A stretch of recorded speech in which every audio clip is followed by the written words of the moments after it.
Usted está viendo Aportando RD por Telecanal 28 y todas nuestras redes sociales. Estamos aquí en esta bella y hermosa tarde con el objeto de llevar grandes inquietudes sobre temas que son de actualidad a través de su canal, donde una serie de situaciones que están aconteciendo en el mundo y que tienen una alta incidencia en lo que es el hemisferio americano, pues nos tienen a nosotros, los analistas del ámbito de la geopolítica, con una conciencia que debe estar capacitada para analizar cada detalle, cada pormenor, para determinar cuál es la incidencia de la historia en cada uno de los eventos que están aconteciendo en todo el mundo.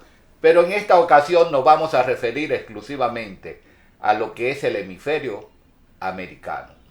Se están registrando una serie de cambios producto de intereses foráneos e intereses locales en lo que se llama el ámbito hemisférico. Y con ello nosotros podríamos preguntarnos, ¿qué está sucediendo en la actualidad en lo que se llama ese gran territorio, ese gran espacio geográfico llamado el Gran Caribe? No nos vamos a referir exclusivamente a lo que es el Caribe insular. Nos vamos a referir a lo que es el Gran Caribe, ese compendio de masa continental, pero a su vez que incluye a lo que son los espacios insulares, las islas insulares y todos los territorios que no son estados, pero que se corresponden a los espacios insulares. Y yo he bautizado un criterio que estamos visualizando desde el contexto de lo que es el enfoque geopolítico regional, y lo he bautizado como la doctrina Monroe de Donald Trump. ¿Qué es la doctrina Monroe de Donald Trump? Bueno, nosotros podríamos, para entrar en ese esquema, y nos preguntamos qué es la doctrina Monroe. La doctrina Monroe fue una doctrina que surgió por allá por los años de 1823 con el presidente de los Estados Unidos, James Monroe, y yo le llamo a su vez lo que es la doctrina del pataleo. ¿Por qué? Porque surge como resultado de posibles amenazas a la que se veía involucrado los Estados Unidos después de la caída de Napoleón Bonaparte en la batalla de Waterloo, donde las potencias europeas firmaron un acuerdo para retomar y reedificar los antiguos imperios europeos y esas colonias que se habían perdido, que habían sido vendidas algunas, como es el territorio de Virginia y otros territorios más que estaban bajo el control de España y que fueron tomados por los Estados Unidos. Pues esos territorios se veía el interés de las potencias europeas de reintegrarla a sus antiguos colonizadores. Como resultado de esto, en Estados Unidos se armó una revuelta y rápidamente Monroe convocó y dio una charla, un discurso en el Congreso, y es de ahí de donde nace el criterio en los años de 1847 como una doctrina. ¿Qué decía esta doctrina? Esta doctrina emplazaba a lo que son los estados europeos a no injerenciar en el espacio de América. Y por ello la famosa frase que conocemos que dice América para los americanos. Estados Unidos se comprometía a no intervenir en asuntos europeos, no aproximarse, no injerenciar en asuntos europeos, pero combinaba a los estados europeos a no injerenciar en lo que es el hemisferio americano, ya que, como comunicaba, América estaba viviendo un proceso de independencia y los Estados Unidos iban a defender por todos los medios los procesos de independencia que se estaban viviendo en todo lo que es América. En ese sentido, nosotros vamos a conocer también otro proceso que se dio para el crecimiento de los Estados Unidos, como fue el Destino Manifiesto. Un destino manifiesto que surge por los años de 1845. Y entonces, ese destino manifiesto unido a lo que es la doctrina Monroe, daba cabida a los Estados Unidos. Uno, doctrina Monroe, limitaba la injerencia europea, pero el destino manifiesto estimulaba a los Estados Unidos a intervenir en ciertos territorios como parte de lo que podríamos decir su Lebensraum. Lebensraum, un espacio vital para sobrevivir, para subsistir, como parte de su crecimiento, como parte de su incidencia en todo lo que se llama América del Norte. En ese sentido, estos dos criterios, tanto la doctrina Monroe como el destino manifiesto, han sido estímulos constantes para el crecimiento, pero sobre todo para la expansión de los Estados Unidos. Y a través de ese destino manifiesto, Estados Unidos se anexó una serie de territorios que en aquel entonces se correspondían a México, como Texas, California y otra serie de territorios más que están de este lado del río Bravo, después de lo que se concibió como el Tratado de Guadalupe, cuando los Estados Unidos, después de cierto enfrentamiento con México, pues llegaron hasta la capital de México e impusieron, podríamos decir, un acuerdo donde entregaron una cantidad determinada de dinero, de dólares, y como resultado de eso, un acuerdo para la concesión de territorio. Es bien sabido que en el ámbito de lo que se llama la polemología de las guerras y los conflictos, los estados que pierden la guerra pues deben hacer concesiones territoriales. Y es lo que se está viviendo en Rusia y Ucrania, que Rusia quiere concesiones territoriales por encima de lo que ha logrado. Pero nosotros nos preguntamos, ¿qué relación guarda esto con la doctrina Monroe versus, o podríamos decir al estilo Donald Trump? Bueno, es la siguiente.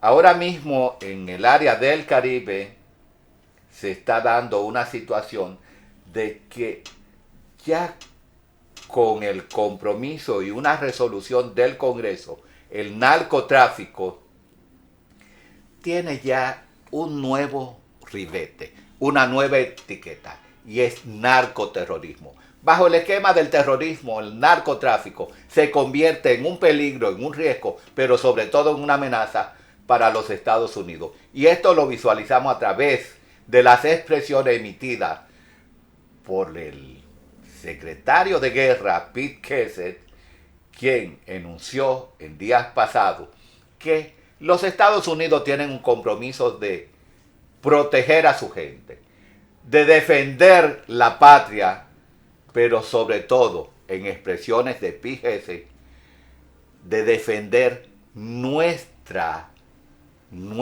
hemisferio, entiéndase, no el hemisferio americano.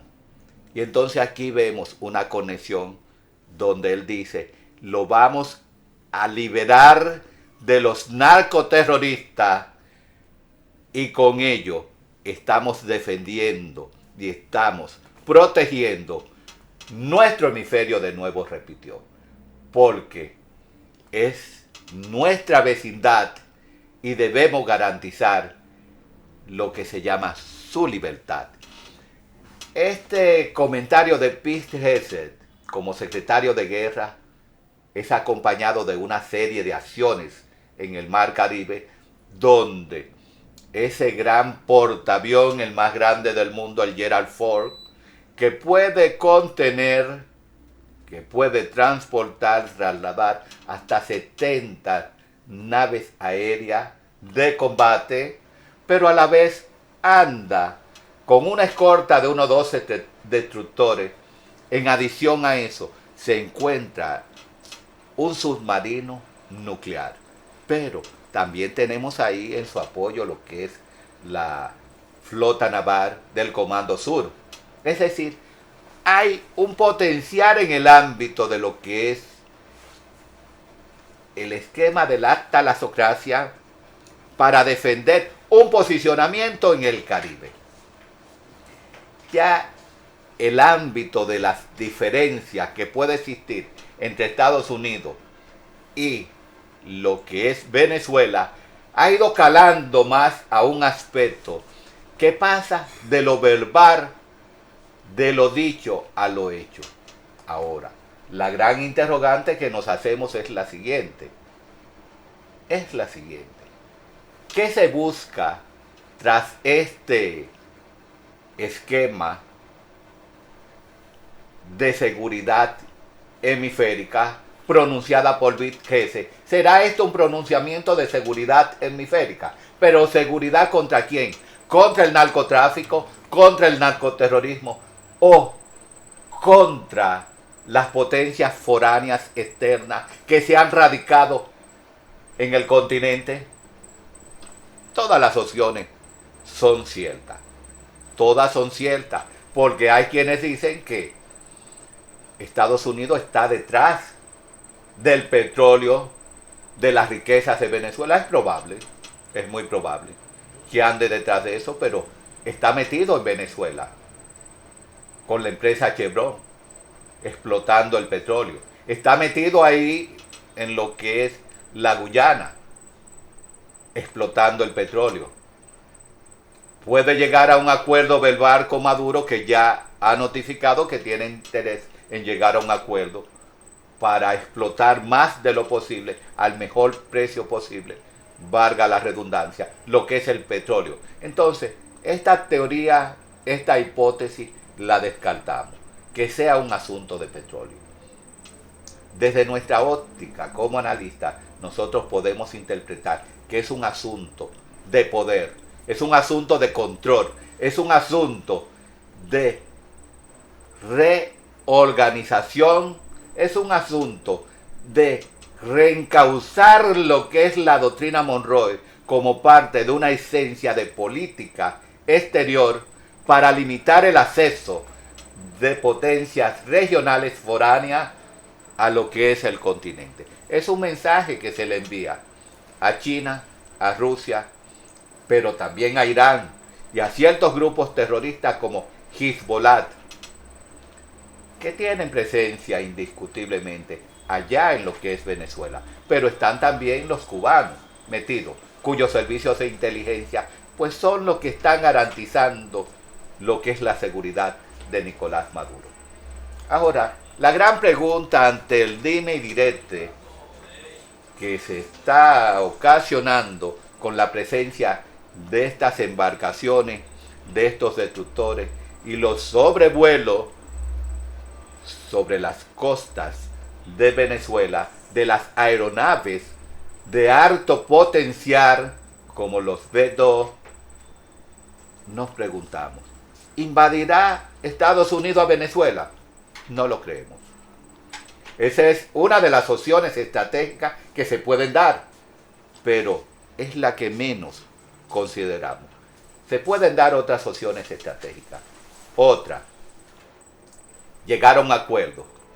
Llegar a un acuerdo bajo la propuesta de que se va a permitir salir a un territorio amigo, puede ser China, Rusia, puede ser Turquía o puede ser Cuba, donde se vaya con todos su gabinete, todos sus secuaces y se lleve lo que se quiera llevar.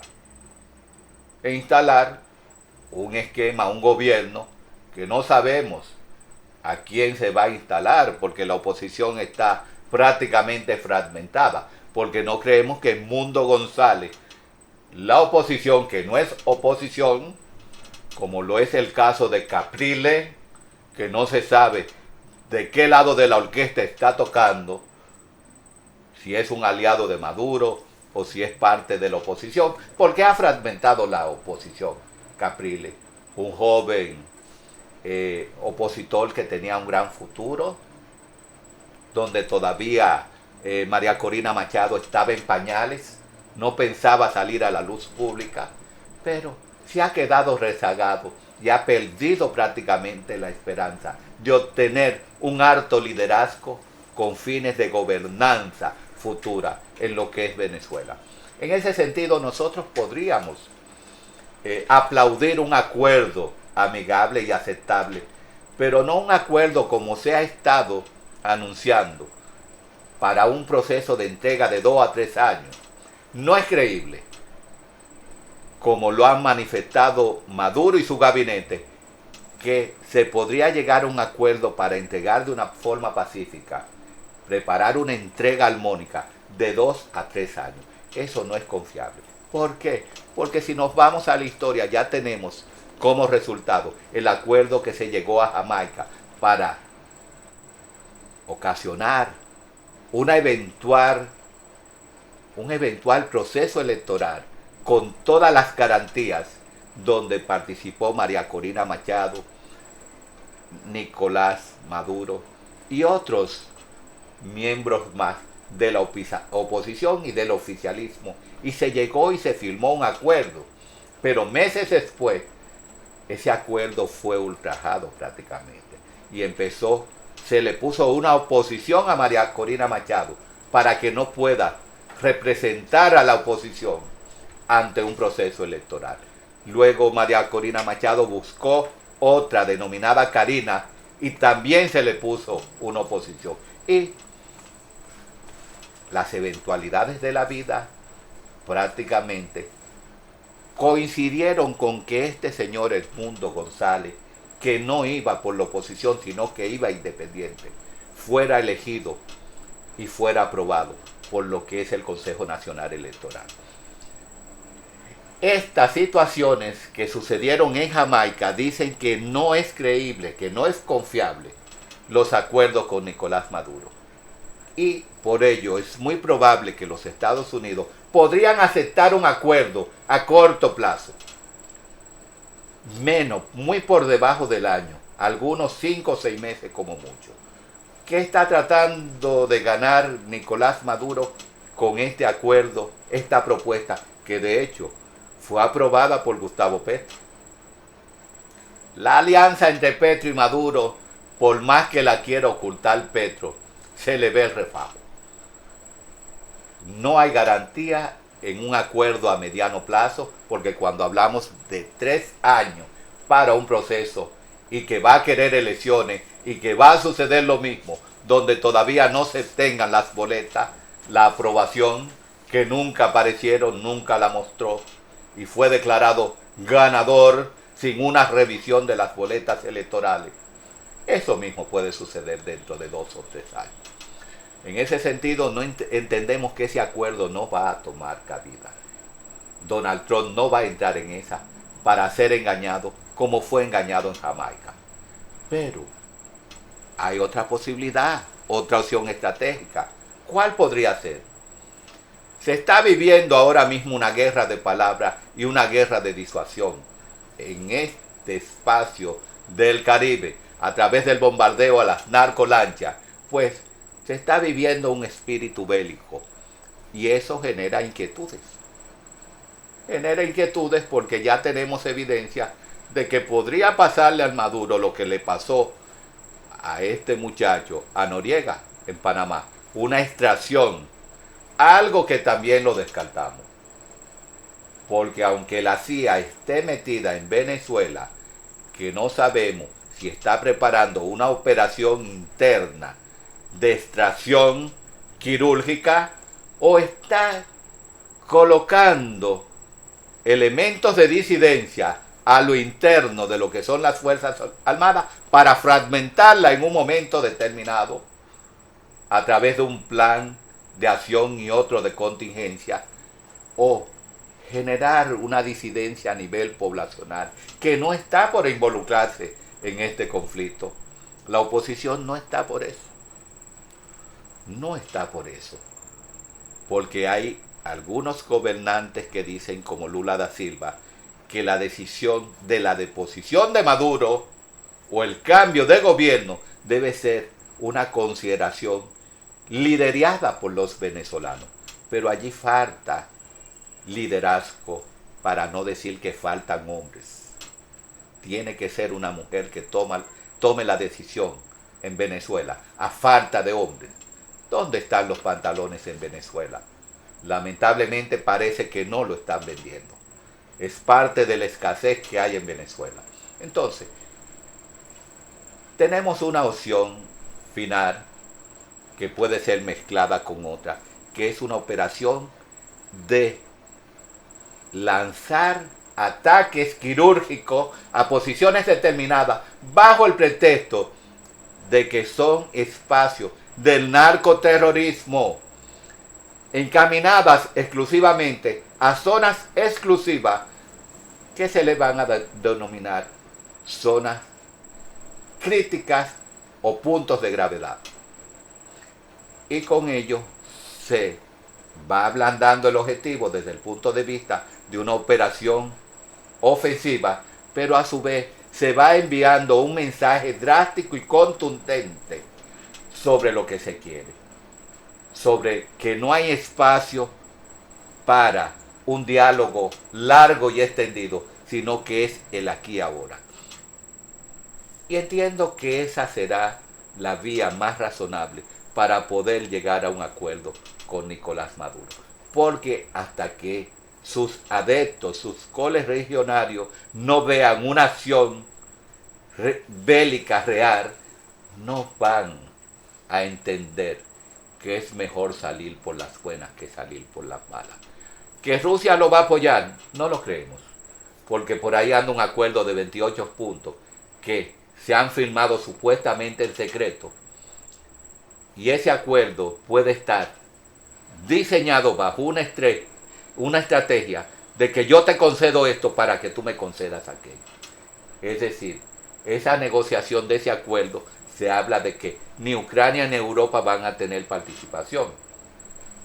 Podría ser una estrategia de Donald Trump para invalidar a lo que es Rusia, pero a su vez a China como aliados estratégicos, para que no tengan incidencia en cualquier intervención en lo que es Venezuela. Es muy probable, pero nada, el tiempo apremia y vemos que todos los cañones están enfilados a buscar una solución, en primer lugar pacífico, pero si no es pacífico, a utilizar otras opciones, porque como dijera el secretario de Guerra, todas las opciones están sobre la mesa. En ese sentido, nosotros les dejamos a ustedes para que hagan sus comentarios antes estas inquietudes. ¿Considera usted o cuál usted entiende que será la alternativa adoptada por los Estados Unidos en relación a Venezuela y con ello a Nicolás Maduro? Déjenos sus comentarios, pero suscríbanse a su canal, denle a la campanita y tengan la certeza, la seguridad de que le vamos a responder a sus comentarios. Que pasen feliz resto de la tarde y que Dios le bendiga a todos.